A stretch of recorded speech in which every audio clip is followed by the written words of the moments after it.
మాట వినిన ఎడల ఎంత మేలు, నా మాట వినిన ఎడల.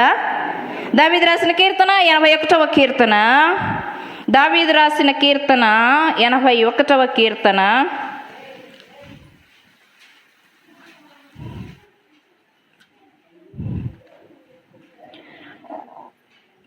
8వ వచనం. నా ప్రజలారా ఆలకింపుడి, నేను మీకు సంగతి తెలియచేతును. అయ్యో ఇశ్రాయేలు, నీవు నా మాట వినినెడలా ఎంత మేలు. దేవునికి స్తోత్రం. ప్రార్థన చేసుకుందాం. మమ్మల్ని మిక్కిలిగా ప్రేమిస్తున్న మా ప్రియ పరలోకపు తండ్రి, పరిశుద్ధుడా నీకు స్తోత్రము నాయనా. ఈ పునరుద్ధాన దినమందు 12వ మాసంలో మమ్మల్ని చేర్చిన విధానాన్ని బట్టి నీకు స్తోత్రము నా తండ్రి. 12వ మాసము కూడా ముగించబడుతున్నది. 2024వ సంవత్సరం కూడా ముగించబడుతున్నది నాయన. మా హృదయాలు ఇంకా మారడం లేదు, మా జీవితాలు ఇంకా మారడం లేదు. మా హృదయం బండబారిన హృదయంలాగా ఉన్నది దేవా. మీరు మాట్లాడితే మీరు స్పందన తీసుకొని వస్తే, అయ్యా నినివే పట్టణము నాశనమైపోతున్నప్పుడు యోనాను పంపించి వారి జీవితాలను మార్చిన రీతిగా నీ వాక్కును పంపి ఇక్కడ మా జీవితాలతో మీరు మాట్లాడండి నాయనా. మాట్లాడండి ప్రభువా. సమయము గతించిపోతున్నది, సంవత్సరాలు గతించిపోతున్నది, ఆయుష్ గతించిపోతున్నది. భూమికి చేరువవుతున్నటువంటి మేము నిద్రించిన తర్వాత ఒక రాజ్యం ఉన్నదని, ఒక స్థలం ఉన్నదని, ఒక జీవితం ఉన్నదని గుర్తెరిగి వాక్యానుసారంగా జీవించే జీవితాలు మాకు దయచేయి ప్రభువా. ఇంకా అజ్ఞానుల వలె, అవివేకుల వలె, మూర్ఖుల వలె, అహంభావికుల వలె మేము ఉండకుండా నీ యొక్క వాక్యము ఏమి బోధిస్తున్నది, ఏమి హెచ్చరిస్తున్నదని మేము తెలుసుకొని వాటి ప్రకారము జీవించే నడవడిక మాకు నేర్పించు ప్రభువా. ఆ నడవడికలో, ఆ త్రోవలో, ఆ మార్గములో మీ చేయి పట్టి మమ్మల్ని నడిపించు. వాక్యము చేత మమ్మల్ని హెచ్చరించండి, వాక్యముతో మీరు మాట్లాడండి, వాక్యము చేత మమ్మల్ని గద్దించండి, వాక్యము చేత మమ్మల్ని సరిచేయండి ప్రభువా. 5 రొట్టెలు 2 చేపలు నీ చేతికి ఇచ్చినప్పుడే అవి విరవబడ్డాయి, ఆశీర్వదించబడ్డాయి నాయనా. మా జీవితాలు కూడా నీ చేతులకు సమర్పించుకుంటూ, మా జీవితాలు కూడా నీ గాయపడిన హస్తాలకు సమర్పించుకుంటూ మమ్మల్ని వాక్యము ద్వారా విరిచి మీరు మహిమ పొందుమని, నన్ను మరుగుపరచుమని యేసు శక్తి కలిగిన నామమును బట్టి అడిగి పెడుకొంచున్నాము నా తండ్రి. హల్లెలూయా. మా బయట శబ్దం చాలా ఉంది, ఎవరైనా కంట్రోల్ చేయండి దయచేసి. బయట శబ్దం రానివ్వకండి. దావీదు రాసినటువంటి కీర్తన, ఇక్కడ రాసినటువంటి కీర్తన ఎవరు రాశారు? ఆసాపు రాశారు. ఆసాపు కీర్తన ఇది. దావీదు రాసిన కీర్తన కాదు ఇది, ఆసాపు రాసిన కీర్తన. ఈ కీర్తనలో ఆ ఆసాపు గారు చెప్తున్నటువంటి మాట ఏమంటున్నారంటే, నా మాట వినిన ఎడల, నా మాట వినిన ఎడల, యెహోవా వాక్కు వినిన ఎడల, ఆ వాక్యము వినిన ఎడల, ప్రభు మాట వినిన ఎడల నీ జీవితము మారుతుంది అని అంటున్నాడు. ఆయన మాటను వినడము వలన లాభాలు ఉన్నాయి, వినకపోవడము వలన నష్టాలు ఉన్నాయి. వినడము ద్వారా అధికమైన మేళ్ళు ఉన్నాయి, వినకపోవడము ద్వారా అనేకమైన లాభాలు పోతాయి. ఆయన మాట వినడము వలన ఆరోగ్యం ఉంది, వినకపోవడము వలన అనారోగ్యము ఉంది. ఆయన మాట వినడము ద్వారా స్వస్థత ఉంది, ఆయన మాట వినడము ద్వారా వినకపోవడం ద్వారా అస్వస్థత కూడా ఉంది.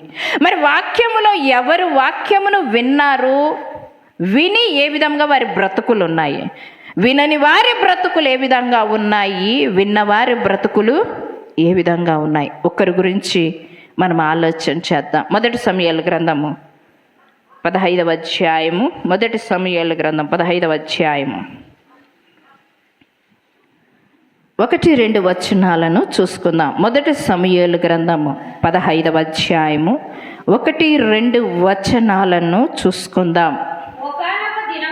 ఒకానొక దినమున సమూయేలు సౌలును పిలిచి, యెహోవా ఇశ్రాయేలీయులకు తన జనుల మీద నిన్ను రాజుగా అభిషేకించుటకై నన్ను పంపెను. యెహోవా మాట వినుము. ఏమంటున్నాడండి? అండర్లైన్ చేసుకోండి అక్కడ. యెహోవా మాట వినుము, సైన్యములకు అధిపతి యెహోవా సెలవిచ్చినదేమనగా, సైన్యములకు అధిపతి యెహోవా సెలవిచ్చినదేమనగా, నా మాట వినుము, నా మాట వినుము, నా మాట ఆలకించుము. ఏ మాట వినమంటున్నాడు? సమూయేలు సౌలు దగ్గరికి వచ్చారు. సమూయేలు ఒక ప్రవక్త. సమూయేలు హన్నాకు ఎల్కానాకు పుట్టినటువంటి కుమారుడు. ఎన్నో సంవత్సరాల తల్లి గొడ్రాలుగా ఉంది. ఎన్నో సంవత్సరాలు అనేక మంది చేత అవమానించబడింది. ఈమె గొడ్రాలు, ఈమె గొడ్రాలు, ఈమె గొడ్రాలు అని. సంతానము లేదు, గర్భము లేదు అని ఎంతో మంది చేత తృణీకరించబడింది. ఎక్కడికి వెళ్ళినా ఎదురొస్తే అవమానము, ఫంక్షన్కి వెళితే అవమానము, పెళ్ళిళ్ళకు వెళితే అవమానము. ఈ విధమైనటువంటి అవమానాన్ని భరిస్తుంది. బయట రీత్యా అవమానమే కాకుండా ఇంట్లో కూడా ఎల్కానాకు 2 భార్యలు ఉన్నారు. ఈమెకు సంతానము కలగకపోవడము ద్వారా ఇంకొక ఆమెను వివాహం చేసుకున్నాడు ఎల్కానా. వివాహము చేసుకున్న తర్వాత ఆమెకు సంతానమయ్యారు. ఆమె ఈమెను వేధిస్తూ ఉంది. ఆమె ఈమెను బాధ పెడుతూ ఉంది, వేదన పెడుతూ ఉంది, కృంగదల కలిగిస్తూ ఉంది, కుటుంబ సమస్యల ఒత్తిడి కలిగిస్తూ ఉంది, పనుల భారం ఎక్కువ ఒత్తిడి కలిగిస్తూ ఉంది. ముందే లోపల అంతరంగంలో ఒక ఆవేదనతో కృంగిపోతున్నటువంటి ఈ తల్లి పైన అనేకమైనటువంటి భారాలు, బాధలు, కన్నీటి ప్రవాహాలు, రోదన, వేదన, కృంగుదల, అవమానము, దుఃఖము ఇవన్నీ కలుగుతున్నాయి. ఒకనాడు ప్రభు దగ్గరికి వచ్చింది. ఒక తీర్మానం చేసుకొని వచ్చింది. అవమానాన్ని భరించలేకపోయింది, అవమానాన్ని తట్టుకోలేకపోయింది. సంతానం లేదు, సంతానం లేదు, సంతానం లేదు, గొడ్రాలు, గొడ్రాలు, గొడ్రాలు, గొడ్రాలు, గొడ్రాలు. ఆ మాట చెవులలో గింగురమంటూనే ఉంది. ఆ మాట చెవులలో మారుమ్రోగుతా ఉంది. ఆ మాట చెవులలో ఆమె ఆ మాటను లోపలికి పోయి హృదయంలో నొచ్చుకుంటుంది, వేదన పడుతుంది, బాధపడతా ఉంది. ఆమె ఒకరోజు తీర్మానం చేసుకుంది. ఏమిటా తీర్మానం?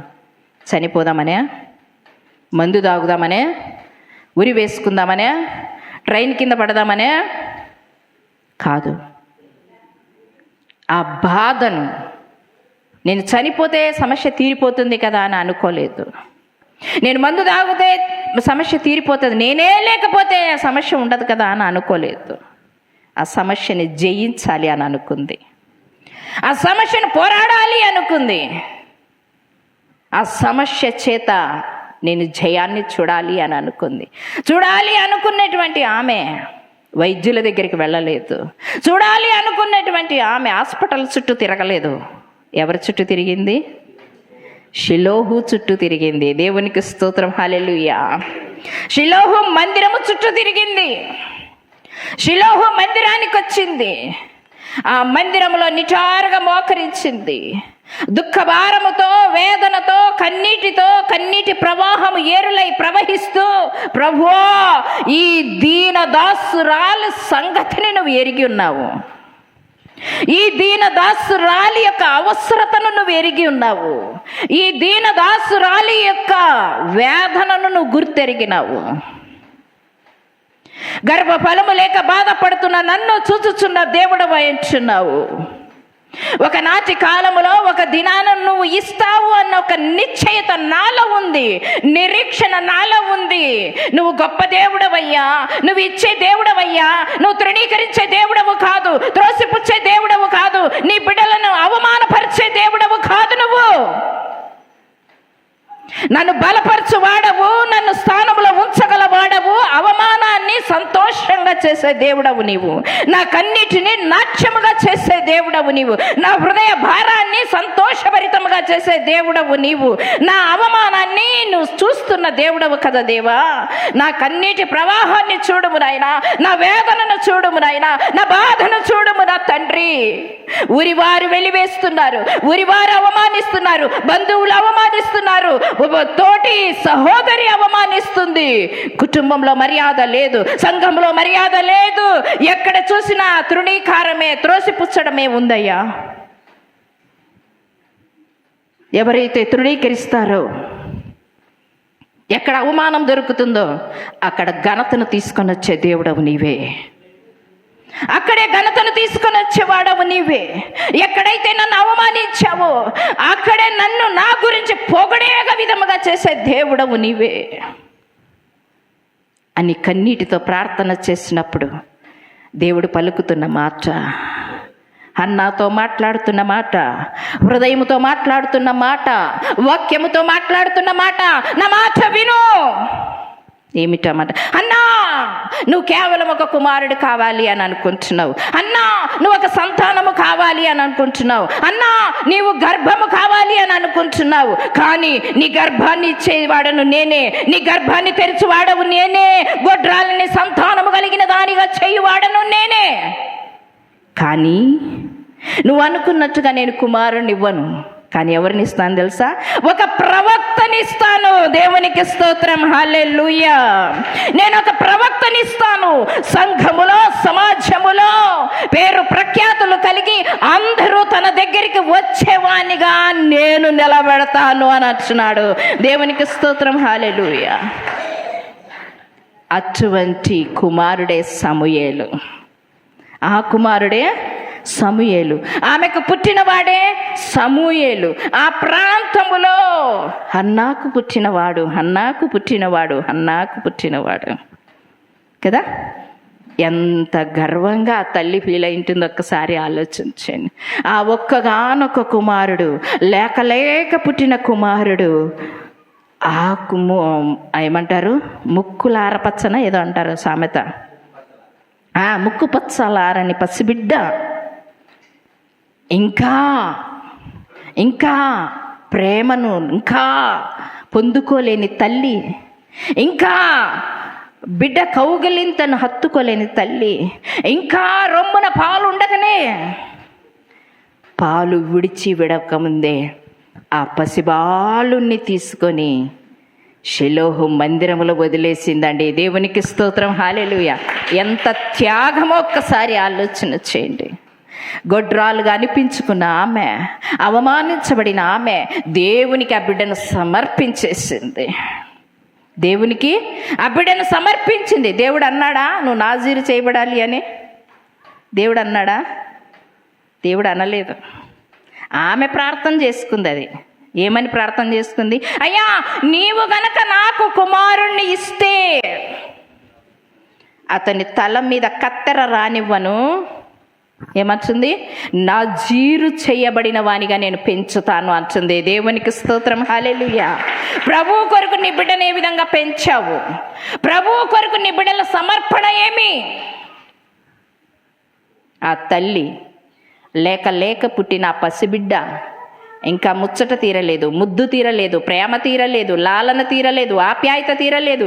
ఆ పసిబిడ్డను పాలు విడిచిన తర్వాత 3 సంవత్సరాలు 2 సంవత్సరాలు విడిచిన తర్వాత ఆ పసిబిడ్డను తీసుకొని వెళ్ళి ఏ మందిరములైతే తాను మోకరించి ప్రార్థన చేసి అభిషేకాన్ని పొందుకుందో, ఏ మందిరములో అయితే ప్రార్థన చేసి దేవుని వాక్కు చేత గర్భఫలాన్ని పొందుకుందో, ఆ మందిరావరణానికి వెళ్ళి అక్కడ సేవిస్తున్నటువంటి దైవజనునికి ఆ బిడ్డను అప్పగించేసింది. దేవునికి స్తోత్రం, హల్లెలూయా.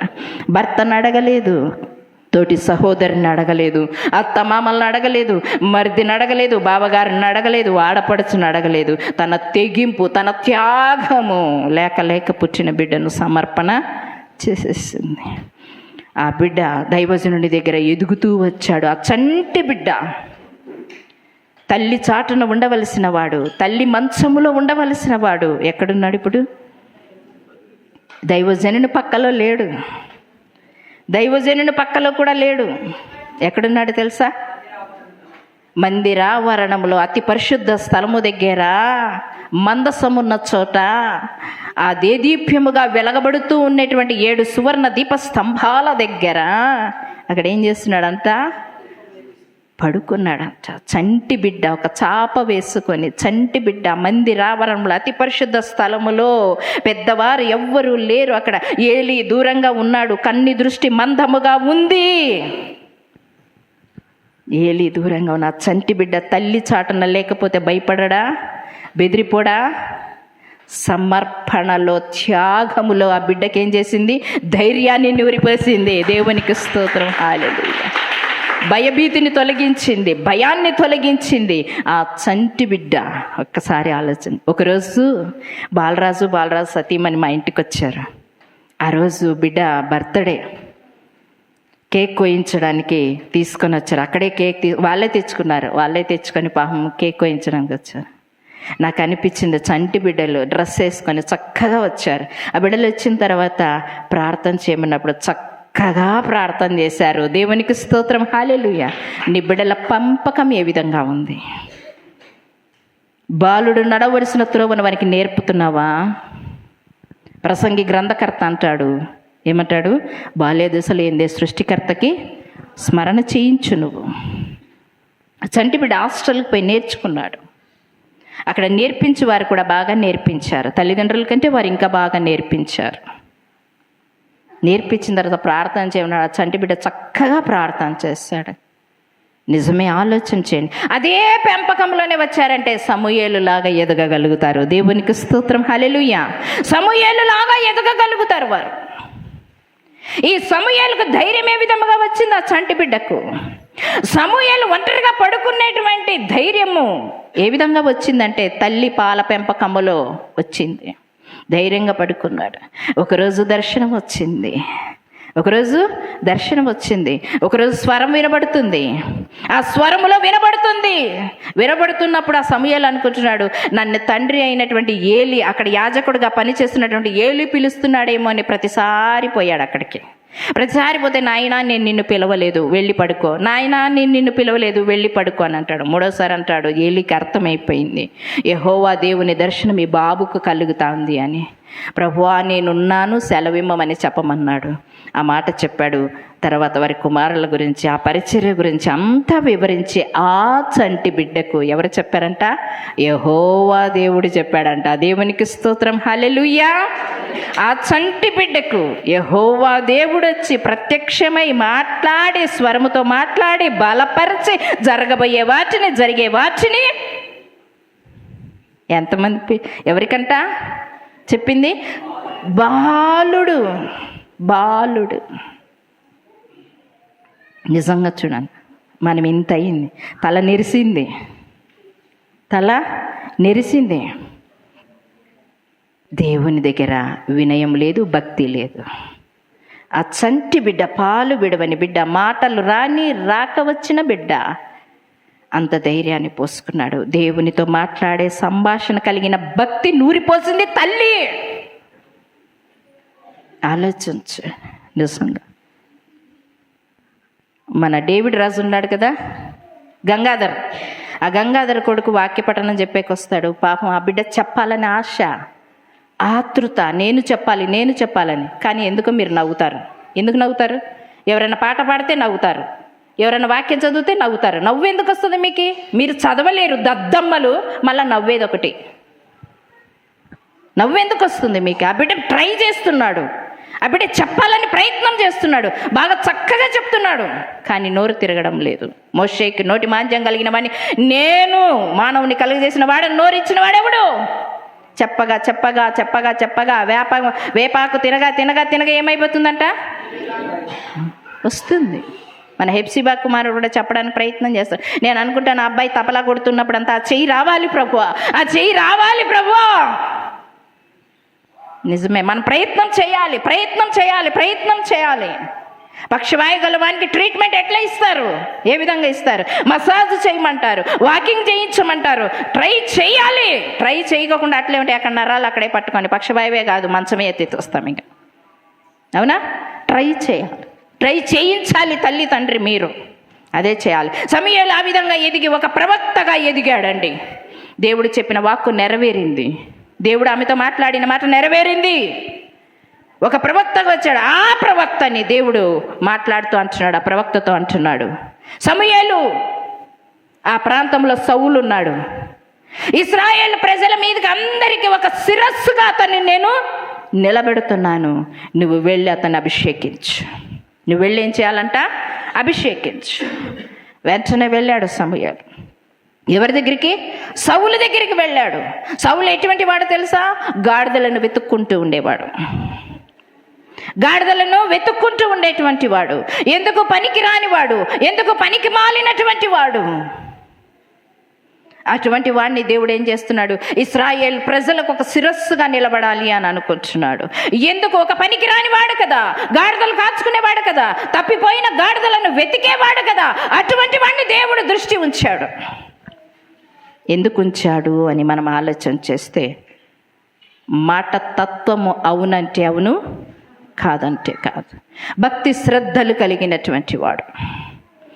అటువంటి వాని మీద దేవుని దృష్టి పడింది. దేవుని దృష్టి పడిన తర్వాత సమూయేలుని అక్కడికి పంపించాడు, సౌలు దగ్గరికి పంపించిన తర్వాత, నిన్ను ఇశ్రాయేల్ ప్రజల మీద ఒక రాజుగా నియమించాలనుకుంటున్నాడు. నీవు ఎవరి మాట వినాలంట? యెహోవా మాట విను. నువ్వు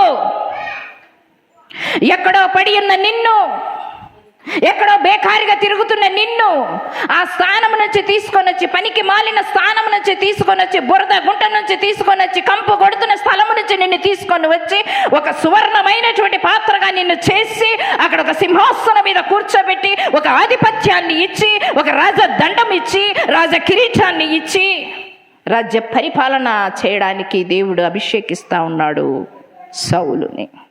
ఎవరి ద్వారా? సమూయేలు ద్వారా. సమూయేలుతో దేవుడు మాట్లాడి పంపించాడు. దేవుని వాక్కును అందుకొని సమూయేలు సౌలు దగ్గరికి వెళ్ళాడు. వెళ్ళిన తర్వాత సమూయేలు సౌలుతో అంటున్నాడు, యెహోవా మాట విను అంటున్నాడు. నీవు యెహోవా మాట విను, నిన్ను రాజుగా అభిషేకించాలనుకుంటున్నాడు. ఇదిగో యెహోవా సెలవిచ్చిన మాట ఏమంటే, అమాలేకీయులను అందరినీ నువ్వేం చేయాలా? హతము చేయాలి. అమాలేకీయులందరినీ హతము చేయాలి. ఒక లిస్ట్ ఇచ్చేసాడు. అక్కడ ఏం చేశాడు?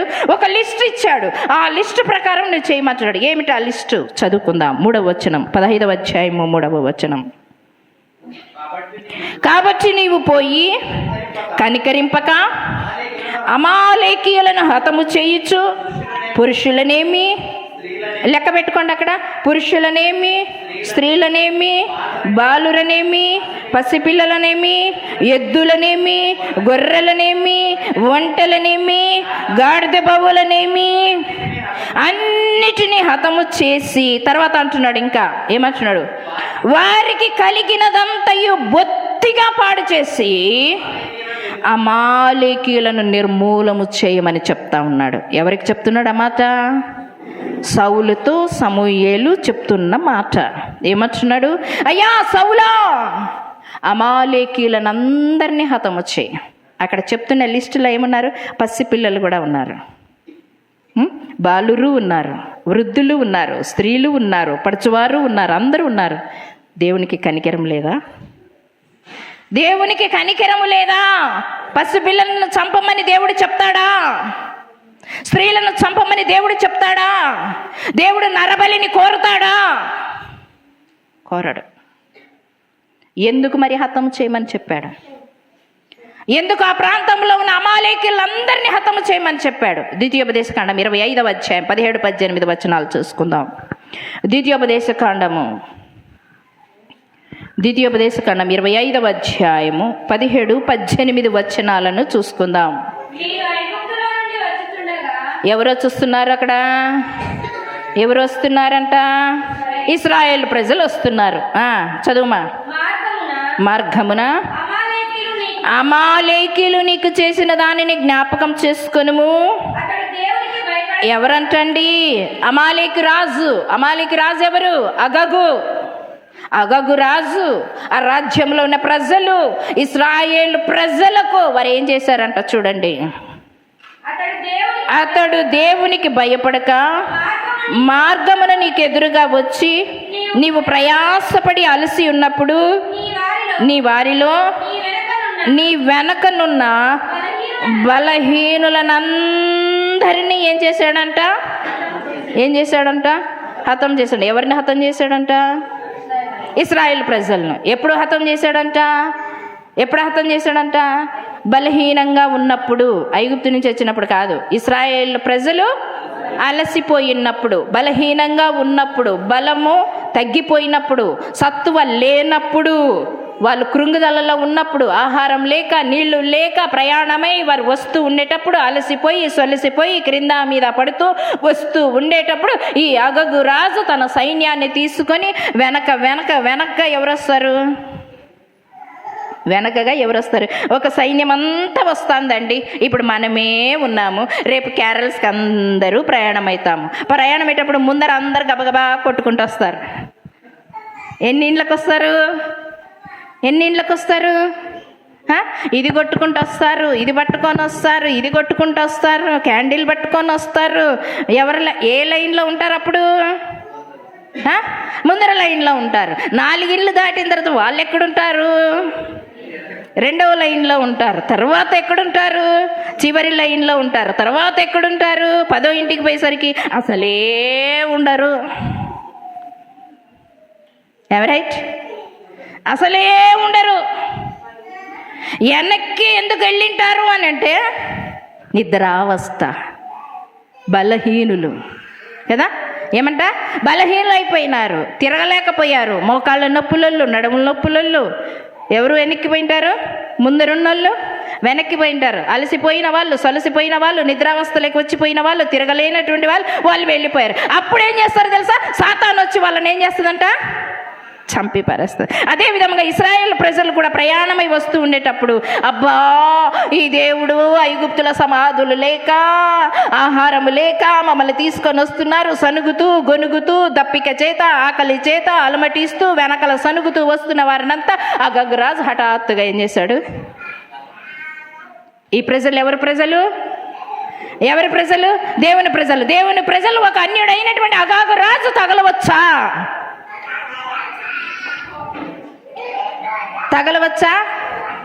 తగలకూడదు. కానీ తగిలాడు, చంపాడు.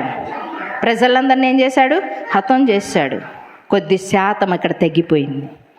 అది తర్వాత చూస్తే ఆలోచన చేద్దాం. మరలా 25వ వచనం, 17వ వచనం, 19వ వచనం చూడండి. కాబట్టి నీవు స్వాధీనపరుచుకున్నట్లు నీ దేవుడైన యెహోవా స్వాస్థ్యముగా నీకు చూచున్న దేశంలో చుట్టుపట్లనున్న నీ సమస్త శత్రువులను లేకుండా చేసి, నీ దేవుడైన యెహోవా నీకు విశ్రాంతి దయచేసిన తరువాత ఆకాశము క్రింద నుండి అమాలేకీయుల పేరు తుడిచివేయవలెను. ఏం చేయాలంట? తుడిచివేయాలంటే ఇంకేమి ఉండకూడదు. ఇల్లు మందిరం తుడిసండ్రా అని అంటే దుమ్ము ఉండకూడదు. ఇడ మనకెట్లుంటుంది? తుడిచండ్రా అని అంటే ఏముంటుంది? కిటికీలో దుమ్ము ఉంటుంది, సౌండ్ బాక్స్ మీద దుమ్ము ఉంటుంది, గూళ్ళల్లో దుమ్ము ఉంటుంది. ఈ పట్టా ఎత్తితే ఒక అర్ధసేరు దుమ్ము వస్తుంది. తుడచండ్రా, శుభ్రం చెయ్యండ్రా. ఇప్పుడు అంటున్నాడు అమాలేకీయులు ఏ మాత్రము లేకుండా తుడిచివేయండి. అంటే ఏం చేయాలి? శుభ్రంగా నూకి ఎత్తి పారేసి తుడచాలంటే ఇంకా రక్తము కూడా లేకుండా. అవునా? ఆ మాట ఎవరు చెప్పారు? ఇప్పుడు ద్వితీయోపదేశ కాండంలో మోషే రాయించిన తర్వాత జరుగుతున్న సంఘటన ఏ కాలంలో జరుగుతుంది? సమూయేలు కాలంలో జరుగుతుంది. మోషే కాలంలో దేవుడు మాట్లాడి చెప్పాడు ఆ మాట. ఇప్పుడు సమూయేలు ప్రవక్త కాలంలో జరుగుతూ ఉంది ఈ క్రియ. ఆ క్రియ కూడా ఎవరికి చెప్పాడంట? సౌలుకు చెప్పాడు. సౌలా, మిమ్మల్ని బాధ పెట్టిన వారు, మిమ్మల్ని హింసించిన వారు, మిమ్మకు వేదన పెట్టించిన వారు, మిమ్మల్ని హతము చేసినటువంటి వారు లేకుండా నువ్వేం చేయాలో తెలుసా? వారిని హతము చేసేయి. నిజముగా మనము కూడా ఏదైనా కానీ ఇతరులకు హాని కలిగించినప్పుడు, ఇతరులు వేదన పుట్టించినప్పుడు, ఇతరులను బాధ పెట్టినప్పుడు, ఇతరులను హింసించగలిగించినప్పుడు నువ్వు అనుకోవచ్చు, అప్పుడు సంతోషంగా ఉండవచ్చు. తర్వాత దేవుడు నిన్ను హతం చేస్తాడనేది ఆలోచన చేయి. దేవుడు నిన్ను పట్టుకుంటాడనేది ఆలోచన చేయి. అమాలేకీయుల ప్రజలు ఆ రోజు అనుకున్నారు, ఇశ్రాయేల్ ప్రజలు మేము హతము చేశాము కదా అని. ఇప్పుడు ఎవరిని హతం చేయమని దేవుడు చెప్తా ఉన్నాడు? వాళ్ళని హతం చేయమని దేవుడు చెప్తా ఉన్నాడు. వాళ్ళు హతం చేసేయి, తుడిచివేయి, ఏమీ ఉండకూడదంట. ఏమంట? వాళ్ళ పిల్లలు కానీ, బాలురు కానీ, స్త్రీలు కానీ, పురుషులు కానీ, ఎవ్వరే కానీ, గొడ్లు కానీ, గోధుమలు కానీ, ఒంటెలు కానీ, గాడిదలు కానీ ఏమీ ఉండకూడదు. అవి కాకుండా, మనుషులు కాకుండా ఇంకేమంట? వాళ్ళు సంపాదించిన యావదాస్తి కూడా ఏమీ లేకుండా పెంట కుప్ప వలె చేసేయాలి. ఇంకా ఆ విధంగా చేసేయని సౌలుకు సమూయేలు దేవుని వాక్కు ద్వారా సెలవిస్తే, అప్పుడు సౌలు ఏం చేయాలి? అమాలేకుల దగ్గరికి వెళ్ళాలి కదా. అమాలేకుల దగ్గరికి వెళ్ళాడు. వెళ్ళిన తర్వాత అక్కడ ఒక గ్రూపు వారు ఎదురయ్యారు. ఎవరంట? కెయినీలు. కెయినీలు అనేటువంటి వారు ఎదురయ్యారు. ఆ ఎదురైనప్పుడు ఆ కెయినీలు అనేటువంటి వారు ఈ అమాలేకుల వలె చేయకుండా, కెయినీలు మోషే మామగారికి సంబంధించినటువంటి వారు. వీళ్ళు మోషే మామ పేరేం పేరు? ఇత్రో. మోషే మామ పేరు ఇత్రో. వారి వంశానికి సంబంధించినటువంటి వారు. ఎట్లా అంటే న్యాయాధిపతుల గ్రంథం 1వ అధ్యాయంలో మనం 8వ వచనంలోను, న్యాయాధిపతుల గ్రంథం 4వ అధ్యాయము మనం ఆలోచన చేస్తే, దెబోరా ప్రవక్త దగ్గర యాయేలు భర్త ఒకడున్నాడు. హెబేరో ఏమో పేరుంది. ఆ భర్త ఏ వంశానికి చెందినవాడంట? కెయినీలకు సంబంధించినటువంటి వాడు ఇచ్చినాడు. న్యాయాధిపతుల గ్రంథం ఒకసారి చూసుకుందాం, 4వ అధ్యాయం, క్లియర్గా తెలుసుకుందాం. అదే న్యాయాధిపతుల గ్రంథం 4వ అధ్యాయము 17-18 వచనాల్లో చూడండి. అమ్మ పేజ్ నెంబర్ చెప్పి చదువు తల్లి. తీసుకోలేని వాళ్ళు ఉంటారు, బైబిల్ ఆదివారం రోజే పట్టుకునే వాళ్ళు ఉంటారనమాట. వాళ్ళకి పేజ్ నెంబర్ తెలియదు కదా తల్లి, అందుకు పేజీ నెంబర్ చదివి పేజీ నెంబర్ చెప్పి నువ్వేం చేయాలా? చదువు. అర్థమైందా? చదివే వాళ్ళు ఆ విధంగా న్యాయాధిపతుల గ్రంథము 4వ అధ్యాయము 17-18 వచనాల్లో చూడండి. అసోరు రాజైన యాబీనుకును ఎవరంటండి? కయీనీయుడైనటువంటి హెబెరు. తర్వాత ఎవరంట? హెబెరు వంశస్థులకును సమాధానము కలిగి ఉండెను కనుక ఏమంటండి? హెబెరు భార్య అయినటువంటి యాయేలు ఎవరిని చంపిందంట? ఎవరిని చంపింది? సిసెరాను చంపింది. ఏ విధముగా చంపిందంట? ఏ విధముగా చంపింది? గుడారములో పండుకొని ఉంటే అలసిపోయిన వానికి పాలిచ్చి గొంగలి కప్పి ఏం చేసిందంట? గొంగలి కప్పి పడుకోబెట్టిన వాణ్ణి, పడుకున్నటువంటి వాణ్ణి ఆ గుడారం ఏ విధంగా ఉందంట? మనం వేసుకుంటారు కదా, మన ఎరుకలోళ్ళు కానివ్వండి, వాళ్ళు కానివ్వండి, వీళ్ళు కానివ్వండి, మన మేకలోళ్ళు కానివ్వండి, గుడారాలు వేసుకుంటారు. ఆ గుడారం వేసుకునేటప్పుడు ఏం జరుగుతుంది? బయట సౌండా లోపల సౌండో నాకు అర్థం కావడం లేదు. అది ఆ గుడారపు మేకు తీసుకొని, బాగా వినండి, నా సైడ్ చూడండి, ఇంక వెనకాల చూడొద్దండి, అవసరమా? ఆ గుడారపు మేకు తీసుకొని ఆమె ఏం చేసిందంట తెలుసా? ఒక స్త్రీ, హెబెరు భార్య, ఒక స్త్రీ పురుషుని చంపడానికి ఒక సుత్తిని తీసుకుంది, మేకును తీసుకొని పోయి ఇక్కడ పెట్టింది. ఒక్కటేటి కొట్టేసరికి ఏం చేశారంట? ఆ తలలో నుంచి బయటికి వచ్చి భూమిలోకి దిగిపోయిందంట మేకు కదా. కెయినీరు వంశములో నుంచి వచ్చినటువంటి వాని భార్య. ఆలోచించండి కదా. వాళ్ళంట ఇశ్రాయేల్ ప్రజలకు ఐగుప్తు దేశం నుంచి వచ్చేటప్పుడు హెల్ప్ చేశారంట. మా బయట ఎవరు తల్లి? ఏమంట? సైతాను బాగా ఉంది. యుద్ధము యెహోవాదే. ఆ విధంగా ఎవరు బయట ఇంతమంది కూడా ఉన్నారు, వీళ్ళు ప్రజలకు సహాయం చేశారంట. అందుకు మోషే ప్రజలకి సహాయం చేసినాడు కనుక సౌలుతో సౌలు ఏమంటున్నాడంటే, కెయినీలారా, మీరు ఈ అమాలేకుల దేశంలో నుంచి మీరు పక్కకి వెళ్ళిపోండి, మీ ప్రాణాలు మీరు దక్కించుకోండి, వీళ్ళందరినీ నేను హతం చేస్తున్నాను, మీరు పక్కకి వెళ్ళిపోండి అన్నప్పుడు వాళ్ళ సైన్యం అంతా ఏమైపోయారంట? పక్కకు వెళ్ళిపోయారు. ఇప్పుడు అమాలేకులను చంపాలి. ఎవరు? సౌలు చంపాలి.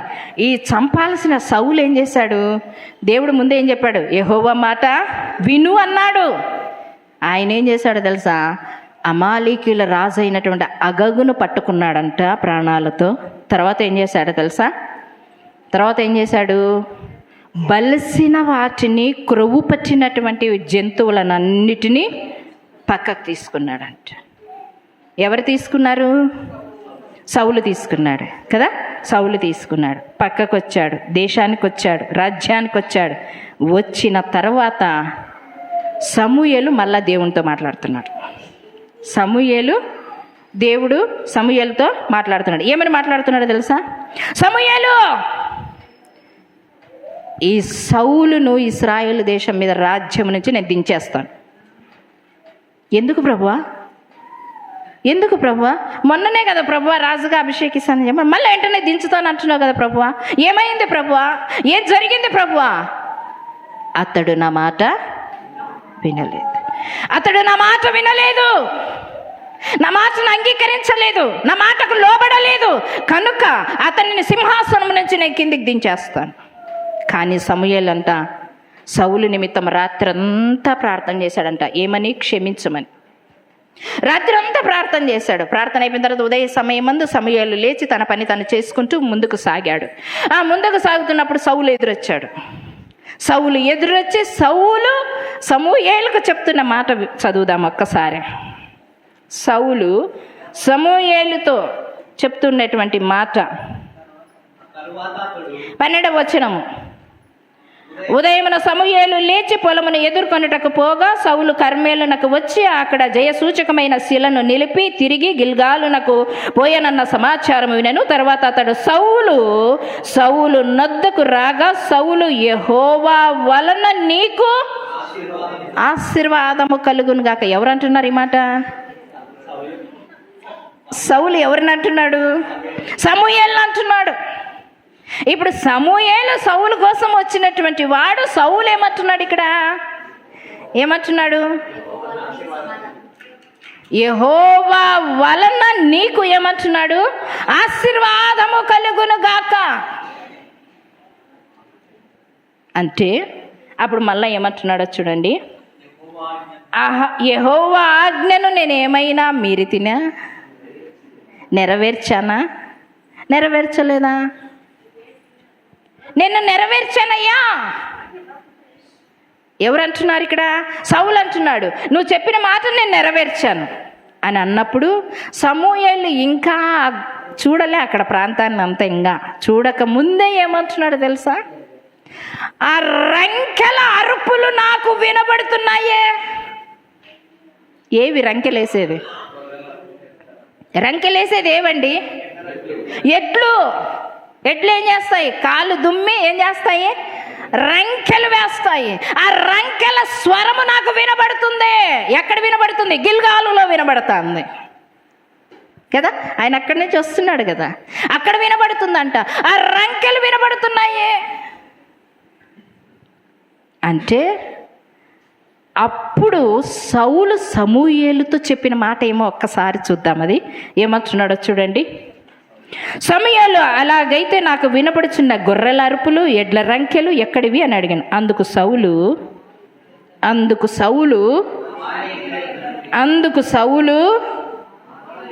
చదవండి. అందుకు సౌలు అమాలేకీయుల యుద్ధ నుండి ఏమంట? ఎవరు తీసుకొచ్చారంట? జనులతో సమూయేలు మాట్లాడా? జనులతో, దేవుడు ప్రజలతో మాట్లాడా? ఎవరితో మాట్లాడినాడు? దేవుడు ఎవరితో? ఒక ప్రవక్త ద్వారా రాజుతో ఎవరు మాట్లాడారు? సమూయేలు, సౌలు. ఏం కన్ఫ్యూజ్ అవుతున్నారా? నేను కన్ఫ్యూజ్ అవుతున్నానా? మీరే కన్ఫ్యూజ్ అవుతున్నారు. ఏమంటున్నాడు? క్వశ్చన్ కన్ఫ్యూజ్గా ఉందా? చెప్దాం. ఒక ప్రవక్త రాజుతో మాట్లాడుతున్నటువంటి మాట. ప్రవక్త ఎవరు? సమూయేలు. రాజు ఎవరు? సౌలు కదా. సమూయేలు సౌలుతో మాట్లాడుతూ అంటున్నాడు, ఈ రంకెలు, గొర్రెల అరుపులు, గొడ్ల అరుపులు ఇవన్నీ నాకు వినబడుతున్నాయి. ఇవి ఏమి అని అంటే సౌలు అంటున్నాడు సమూయేలుతో ఏమని? ఈ జనులు వీటిని తీసుకొని వచ్చారు.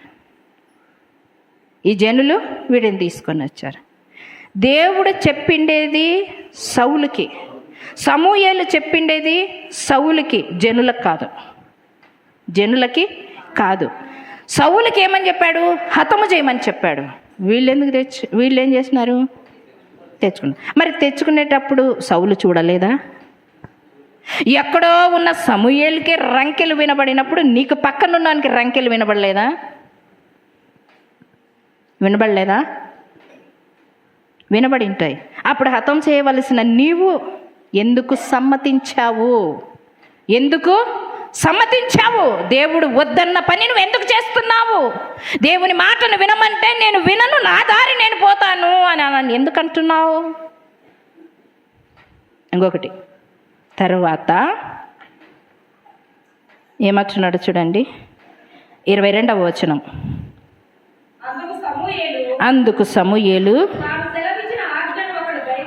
తాను సెలవిచ్చిన ఆజ్ఞను ఒకడు గైకొనుట వలన యెహోవా సంతోషించినట్లు ఒకడు దహన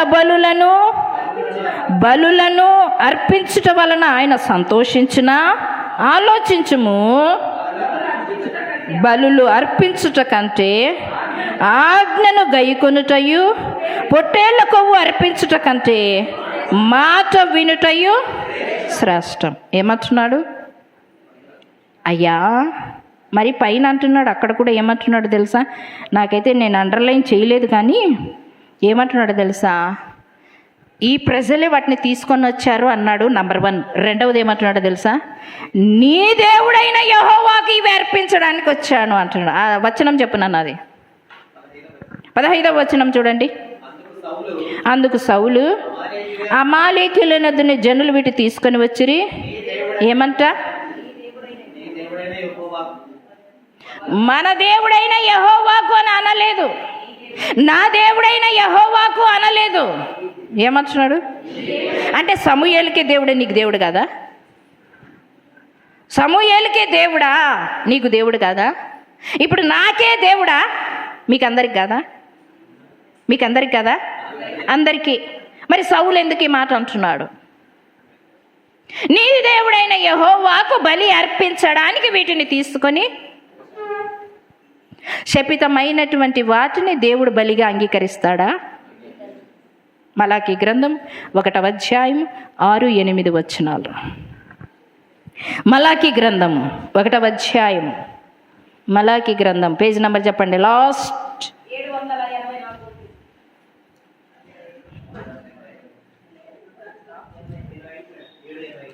785 పేజ్ నంబర్.